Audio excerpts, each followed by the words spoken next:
السلام علیکم۔ ناول وہ قسمت سے ہاری، از قلم کائنات خان کی یہ قسط نمبر 11 ہے۔ زریون عباس اور بشریٰ پینسلوینیا کے لیے آج رات 1:30 بجے کی فلائٹ سے جانے والے تھے۔ ان کا تمام تر سامان پیک ہو چکا تھا اور اب وہ گھر والوں سے الوداعی کلمات کہہ کر ایئرپورٹ کے لیے نکل گئے تھے۔ انہوں نے ایئرپورٹ گھر کے باقی افراد کو آنے سے منع کر دیا تھا۔ یوں بھی عباس علی کے ان دنوں ریکارڈنگ زیادہ بڑھ گئی تھیں اور صفیہ بیگم کی طبیعت کچھ ٹھیک نہیں تھی، اسی لیے ان دونوں نے ڈرائیور کے ساتھ جانا ہی مناسب سمجھا اور اب دونوں ایئرپورٹ کے لیے نکل چکے تھے۔ بختیار بیگم زیادہ تر بیمار رہنے لگی تھیں۔ ان کے علاج کے دوران کیے جانے والے ٹیسٹ سے پتہ چلا کہ انہیں دل کا عارضہ لاحق ہو چکا تھا۔ وہ دل کی بیماری سے جوجھ رہی تھیں اور دل کے 2 والو بھی بند ہو چکے تھے۔ ڈاکٹر نے انہیں زیادہ ٹینشن لینے اور فکر کرنے سے منع کیا تھا، لیکن ٹینشن زندگی بھر کے لیے ان کے ساتھ کسی آسیب کی طرح چپک گئی تھی۔ وہ نہ چاہتی تو بھی رہ رہ کر انہیں اس کا خیال آ ہی جاتا تھا۔ شبیر حسین اب زیادہ تر خود کو اسٹڈی روم میں ہی رکھتے تھے۔ کاروبار پر بھی ان کا دھیان اب کم ہونے لگا تھا۔ وہ تو وفادار ملازمین کی مہربانی تھی کہ کاروبار میں گھاٹا نہیں ہو رہا تھا، لیکن اب وہ اس طریقے سے اپنی زندگی پر غور و خوض نہیں کر پا رہے تھے۔ وہ اوپر سے خود کو جتنا سخت دکھاتے، اندر سے اتنے ہی ٹوٹ چکے تھے۔ وہ بختیار بیگم سے بے حد محبت کرتے تھے اور بختیار بیگم کی یہ طویل علالت ان کے لیے تکلیف کا باعث بن رہی تھی۔ تبھی اچانک راشدہ ہانپتی کانپتی اسٹڈی روم کے دروازے میں بغیر دستک کے داخل ہوئی تھی۔ یہ پہلی بار تھا جب وہ ان کے کمرے میں یا ان کی اسٹڈی میں پہلی بار بغیر دستک کے داخل ہوئی تھی۔ اس کی آنکھوں سے آنسو تواتر سے بہہ رہے تھے، اس کی رنگت اڑی ہوئی تھی۔ اس نے بمشکل آنسوؤں کے بیچ میں شبیر حسین کو مخاطب کیا تھا۔ صاحب جی بیگم صاحبہ نہیں اور وہ دھاڑے مار مار کر رو رہی تھی۔ ہائے میری بیگم صاحبہ، ہائے میری بختیار بی بی، آئے اللہ یہ کیسا ظلم کیا ہے، یہ کیسا پہاڑ ہم پہ مصیبت کا توڑ دیا۔ وہ اس قسم کے کئی غلط جملے تکلیف میں بول پڑی تھی۔ وہ جاہل جپٹ عورت تھی، اسے یہ سمجھانے والا کوئی نہیں تھا کہ کبھی بھی اللہ کو قصوروار نہیں ٹھہراتے۔ انسان کی موت اور زندگی اللہ کی ہی دین ہے۔ اللہ جب چاہے زندگی دے کر مار دے، کوئی سوال کرنے کا حق نہیں رکھتا۔ شبیر حسین نمک کے مجسمے کی مانند ڈھہ گئے تھے۔ انہوں نے کبھی نہیں سوچا تھا کہ بختیار بیگم اس طرح ان کا ساتھ چھوڑیں گی۔ انہوں نے ہر چیز سے پہلے انہیں سوچا اور انہیں رکھا تھا۔ وہ ان کی پہلی اور آخری محبت تھی۔ وہ بختیار بیگم کے بارے میں ایسا گمان بھی کبھی ذہن میں نہیں لاتے تھے۔ بختیار بیگم جتنا بھی بیمار ہو جائیں، وہ کبھی یہ نہیں سوچتے تھے کہ وہ انہیں چھوڑ کر جائیں گے۔ بختیار بیگم کی موت نے انہیں پوری طرح سے توڑ دیا تھا۔ عصر کے بعد ان کا جنازہ تھا اور شبیر حسین کو چپ لگ گئی تھی۔ ان کی آنکھیں رونے کے باعث بے حد سوجی ہوئی اور متورم تھیں، لیکن لب تھے کہ کسی نے سی دیے ہوں۔ وہ کسی سے کوئی بات نہیں کر رہے تھے، بس وہ خلا میں بیٹھے کسی غیر مرئی نقطے کو ڈھونڈ رہے تھے۔ بشریٰ اور زریون کو بھی کال کر کے بتا دیا گیا تھا۔ ٹیلی فون پر ملنے والی اس خبر نے بشریٰ کی ہوائیاں اڑائی تھیں۔ اسے اپنی والدہ کی موت کا یقین نہیں آ رہا تھا۔ اس کی والدہ نے اپنی بیماری اس سے چھپائی تھی اور اس کے والد نے بھی یہ راز اس پر کبھی عیاں نہیں ہونے دیا تھا۔ اسی لیے اس کا ماننا تھا کہ اس کی والدہ تو بالکل صحت مند تھی، وہ بالکل ٹھیک تھی۔ وہ ایسے کیسے آنن فانن اس دنیا سے اسے چھوڑ کر جا سکتی تھی؟ زریون نے اسے کسی چھوٹے بچے کی طرح اپنے کندھے سے لگا کر تھپکنا شروع کر دیا۔ وہ کافی دیر گھنٹوں تک روتی رہتی۔ اس کی آنکھیں ہر بار جھرنے کی مانند بہنے لگتی۔ اسے ہر وہ لمحہ جو اس نے اپنی والدہ کی آغوش میں گزارا تھا یاد آنے لگا۔ اسے ایک بار اور ایرن سے شدید نفرت محسوس ہوئی۔ ایرن اس وقت فضیلہ بیگم کے کپڑے دھو رہی تھی۔ اسے کھانا بنانا نہیں آتا تھا، اسی لیے کھانا ابراہیم شاہ باہر سے ہی لایا کرتا تھا یا پھر کبھی محلے سے کوئی نہ کوئی دے جاتا۔ اس کی ساس کے کڑے تیوروں اور تانے ترشوں کے باعث محلے والوں نے اس کے گھر جانا کم کر دیا تھا۔ جب ایرن کسی ضرورت سے دروازے پر آتی یا کسی کام سے باہر جاتی تو اس کی سب سے ملاقات ہو جاتی، لیکن اپنی ماں اور ابا کے گھر وہ نہیں جانا بھولتی تھی۔ وہ دن میں ایک چکر جس وقت اس کی ساس اور دیور دوپہر میں سوتے ان کے گھر چپکے سے لگاتی۔ اب اس کی ساس نے اسے مستقل تانے ترشے دینا شروع کر دیے تھے۔ وہ اسے ناکارہ اور نکما کہتی۔ وہ اسے سارا دن ہر حراموں کی طرح بیٹھ کے مفت کی روٹیاں توڑنے والا کہتی۔ وہ اپنے بیٹے کو بیچارہ اور غموں کا مارا، دکھوں کا ستایا ہوا کہتی اور وہ ایرن کا جینا حرام کر کے رکھ دیتی۔ ایرن ابراہیم شاہ کو یہ سب نہیں بتاتی تھی۔ ابراہیم شاہ اپنی والدہ کے آ جانے سے بہت خوش تھا اور وہ اسے پریشان نہیں کرنا چاہتی تھی۔ ابراہیم شاہ رات گئے دیر تک گھر آتا اور اس وقت تک سب سو چکے ہوتے تھے۔ ایرن اس کے لیے کھانا لگا دیتی لیکن اسے کبھی کچھ نہ بتاتی۔ ایک روز ایرن کی بس ہو گئی جس وقت اس نے دیکھا کہ عمر بلک بلک کر رو رہا ہے اور وہ اپنی ساس کے سر میں تیل لگا رہی تھی۔ اس نے اپنی ساس سے کہا، امی میں عمر کو دودھ پلا لوں، اس کے بعد آپ کے سر میں دوبارہ تیل لگا دوں گی۔ ساس نے ایک زوردار تھپڑ اس کے منہ پر جڑا تھا۔ تیری اتنی اوقات کہ تو مجھ پر اس چھٹانک بھر کے پدے کو فوقیت دے گی۔ ابراہیم شاہ یہ سمجھتا تھا کہ اس کا بیٹا عمر اس کی ماں کے لیے سکون کا باعث ہے اور خوشی کا باعث ہے، تو یہ غلط تھا۔ ایسا نہیں تھا، اس کی ماں نہیں بدلی تھی، وہ اب بھی ایسی ہی انتہائی گری ہوئی اور گھٹیا سوچ رکھنے والی ایک جاہل عورت تھی۔ اب ایرن کی بس ہو گئی تھی۔ اس نے ٹھان لی تھی کہ وہ آج ابراہیم شاہ کو سب کچھ بتائے گی۔ جس وقت ابراہیم گھر آیا وہ عمر کے لیے بہت سارے کپڑے اور دوسرا سامان لایا تھا۔ ایرن وہ سب دیکھ کر خوش ہوئی تھی، لیکن جیسا اس کا ریاکشن ابراہیم کو چاہیے تھا وہ نہیں تھا۔ اس کا چہرہ بجھا بجھا تھا۔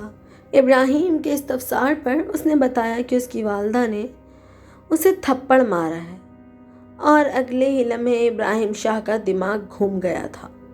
اس نے اگلے ہی لمحے جا کر اپنی والدہ کو نیند سے جگایا تھا۔ اٹھے امی، ابھی اور اسی وقت آپ واپس جا رہی ہیں۔ اس نے اپنی والدہ اور بھائی کو واپس جانے کا الٹیمیٹم دے دیا تھا اور اس کی والدہ کے مانو سر پر لگی اور تلووں پر بجھی۔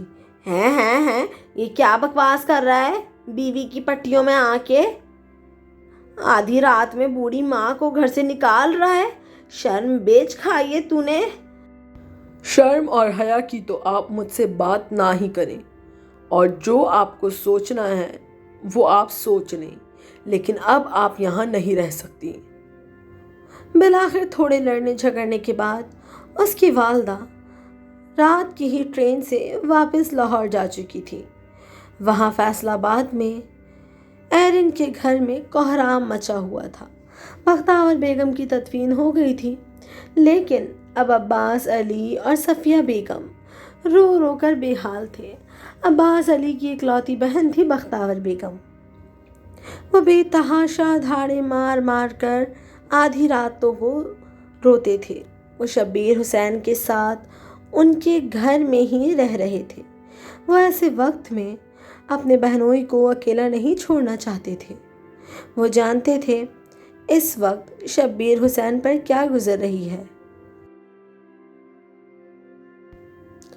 ایرن کی زندگی پھر سے پہلے جیسی ہو جائے گی، ایسا ایرن نے سوچا تھا، لیکن قسمت کو کچھ اور ہی منظور تھا۔ اب ابراہیم شاہ پھر سے راتوں کو غائب ہونے لگا تھا۔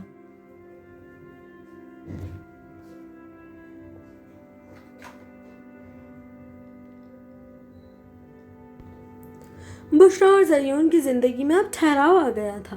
بختیور بیگم کے انتقال کو 3 ماہ گزر چکے تھے اور اب آہستہ آہستہ سب کی زندگی معمول پر آنے لگی تھی، لیکن ایک شخص کی زندگی مانو وہیں اٹک کر رہ گئی تھی، اور وہ تھے شبیر حسین۔ اب وہ دن بدن لاغر اور دبلے ہوتے جا رہے تھے۔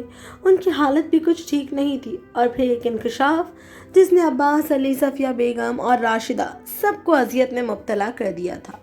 وہ انکشاف یہ تھا کہ شبیر حسین کو لاسٹ سٹیج کا برین ٹیومر تھا۔ یہ ٹیومر تقریباً 1.5 سال پہلے ہوا تھا، یعنی جس وقت ایرن گھر سے گئی تھی۔ ڈاکٹر کے مطابق وہ بہت زیادہ سوچتے ہیں، کافی زیادہ ڈپریس رہتے ہیں، لیکن اصل وجہ تو بس گھر والے ہی جانتے تھے۔ ان کی طبیعت اب سنبھلنے کا نام نہیں لیتی تھی۔ وہ دن بدن لاغر اور دبلے ہوتے جا رہے تھے، اور پھر ایک دن وہ وہاں پہنچے کہ بختیور بیگم کے ٹھیک 3 ماہ اور 28 دن کے بعد شبیر حسین بھی رضا الہی سے اس دنیا سے کوچ کر گئے تھے۔ بشریٰ تعلیم میں پوری طرح منہمک ہو چکی تھی، تبھی ایک بار پھر اس نے ٹیلی فون پر یہ بری خبر سنی تھی۔ اس کا جی چاہا کہ وہ اپنی جان لے لے۔ وہ کس قدر مجبور تھی، نہ ماں کا چہرہ دیکھ سکی، نہ باپ کا آخری دیدار کر سکی۔ اس کا رو رو کر برا حال تھا۔ اس نے گمان بھی نہیں کیا تھا کہ کبھی ایسا وقت بھی آئے گا جس وقت اس کے ماں باپ اس دنیا سے چلے جائیں گے، اور وہ ان سے اتنی دور ہوگی کہ انہیں دیکھ بھی نہ سکے گی۔ ہر تکلیف، ہر آنے والی اذیت اسے ایرن سے نفرت کرنے پر پہلے سے زیادہ مجبور کر دیتی تھی۔ شبیر حسین کی آخری وصیت کے مطابق شبیر حسین کا وہ خوبصورت شاندار محل، جسے حسینی مینشن کے نام سے دنیا جانتی تھی، انہوں نے وہ بشریٰ شبیر حسین کے نام لکھ دیا تھا۔ وہ 8 دکانیں جو ان کے مین آؤٹ لیٹ کے نام سے جانی جاتی تھیں، انہوں نے بشریٰ کے نام کر دی تھی۔ غرض یہ کہ انہوں نے گھر کا ذرہ ذرہ بشریٰ کی ملکیت بنا دیا تھا۔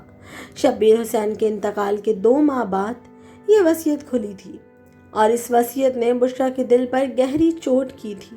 اسے یہ سب کچھ نہیں چاہیے تھا۔ اسے محض والد کا سایہ اور ماں کی ممتا چاہیے تھی، جب اس کے سر پر نہیں رہی تھی۔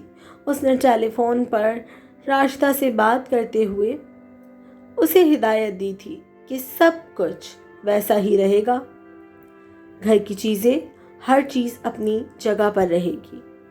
میں ماموں جان سے بات کر چکی ہوں، پاکستان آنے کے بعد میں اور زریون اسی گھر میں رہیں گے، لیکن اب آپ کی ذمہ داری ہے میرے آنے تک گھر کا پوری طرح سے خیال رکھنا۔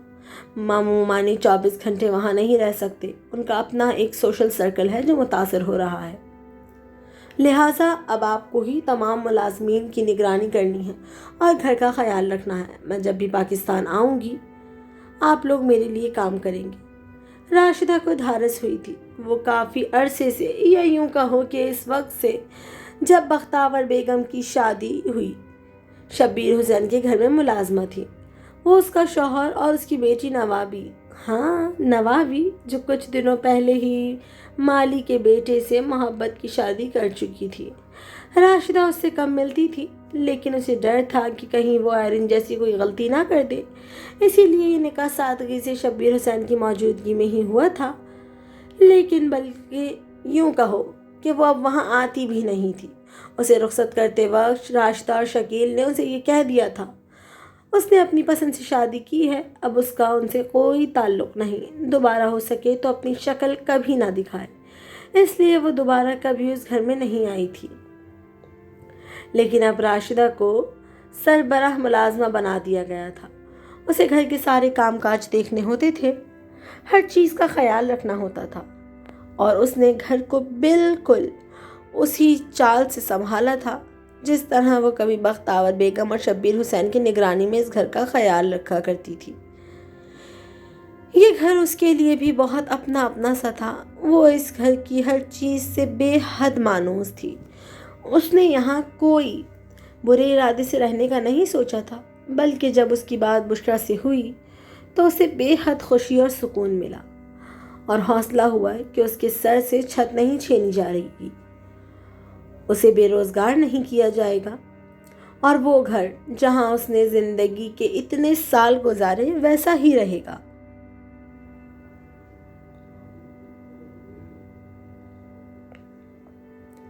اب ابراہیم کا رویہ کچھ بدلنے لگا تھا۔ وہ ایرن سے گھر میں کھانا بنانے کی فرمائش کرنے لگا تھا۔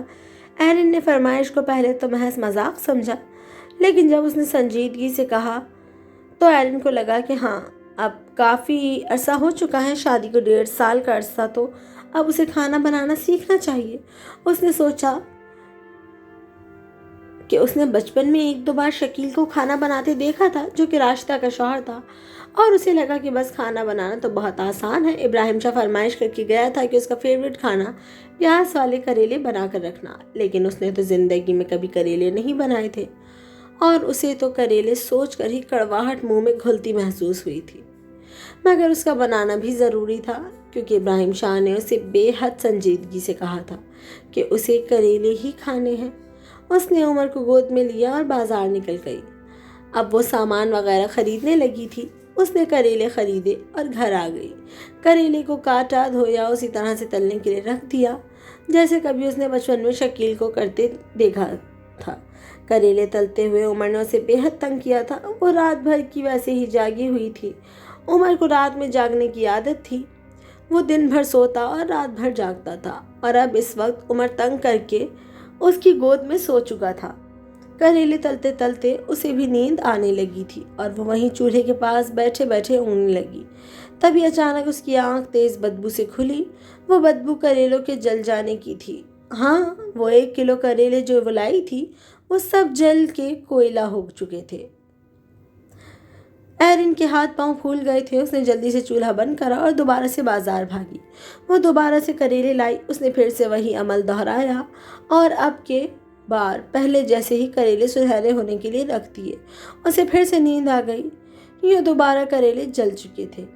تیسری بار وہ پھر گھر سے نکلی تو اماں شاکرہ نے اسے روک لیا۔ ایرن، کہاں جا رہا ہے بیٹی؟ اماں، کریلے لینے۔ آج کریلا بنائے گا؟ تجھے آتا ہے بنانا؟ وہ 1-2 بار خان ساموں کو بناتے دیکھا تھا، تو ویسے ہی بناؤں گی۔ ٹھیک ہے، لیکن اماں 2 بار کریلے جل چکے ہیں، مجھے پتہ نہیں چل رہا اسے کیسے تلوں۔ اب کی شاکرہ اماں نے بلند و بانگ قہقہا لگایا تھا۔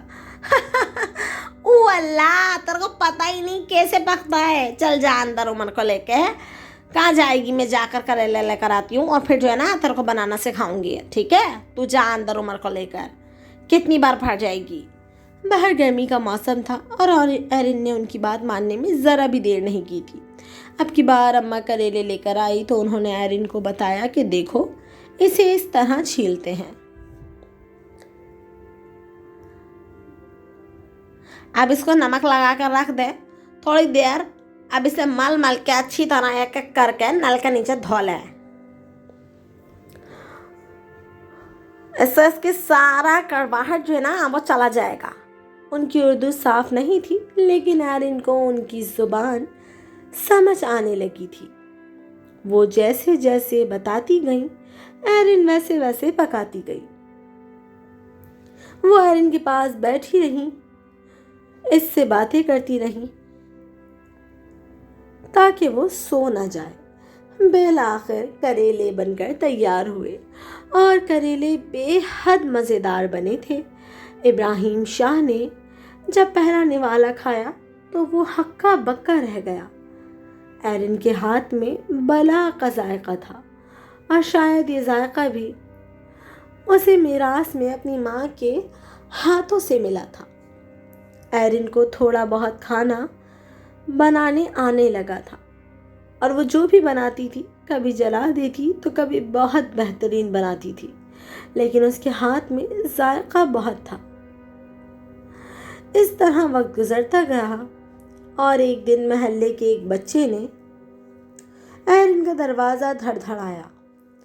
وہ بچہ اسے ابا رفیق کے انتقال کی خبر دینے آیا تھا، اور ایرن کو لگا کہ اس نے اپنے باپ کو کھو دیا۔ ایرن ننگے پیر گھر سے بھاگی تھی۔ عمر اس کی گود میں تھا، اور جب اس نے ابا رفیق کا چارپائی پر مردار وجود دیکھا